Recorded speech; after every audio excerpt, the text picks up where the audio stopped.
हैं national media TV. Chautala परिवार की एकजुट होने की संभावनाओं पर दुष्यंत चौटाला ने अपने पैतृक गांव पहुंचकर पूर्ण विराम लगा दिया है।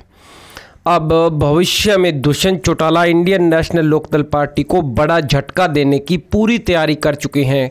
कमर भी कस ली गई है, यानी कि अपने दादा ओपी चौटाला और चाचा अभय सिंह चौटाला को अब धूर विरोधी मानते हुए दुष्यंत चौटाला ने चालें चलना शुरू कर दिया है और रणनीति पूरी तरह से तैयार है।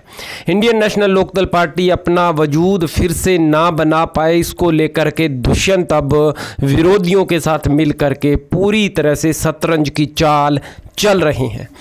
दरअसल बात कर रहे हैं विधानसभा और लोकसभा चुनाव 2024 के अलावा नगरपालिका और पंचायती राज संस्थाओं के चुनावों के साथ साथ चौटाला परिवार को एकजुट करने का प्रयास लगातार जो ओपी चौटाला और उनके रिश्तेदार और परिवार की तरफ से किया जा रहा था, उस पर दुष्यंत चौटाला ने पूर्ण विराम लगा दिया है।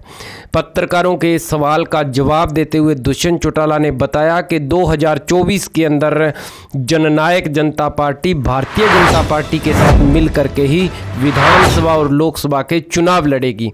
यानी कि उन्होंने यही कहा कि नगरपालिका और पंचायती राज संस्थाओं के चुनाव भी बीजेपी और जेजेपी मिल करके लड़ेगी। दुष्यंत चौटाला ने किसान, मजदूर और किसान आंदोलन के 13 महीने दिल्ली की सीमाओं पर बिताने वाले किसानों को भी बड़ा ठेंगा दिखा दिया है, क्योंकि उम्मीद लगाई जा रही थी कि किसान आंदोलन के बाद से जिस प्रकार से बीजेपी और जेजेपी को किसानों ने झटका दिया है, तो दुष्यंत चौटाला कहीं न कहीं किसानों के समर्थन में 2024 का चुनाव भाजपा के साथ नहीं लड़ेंगे।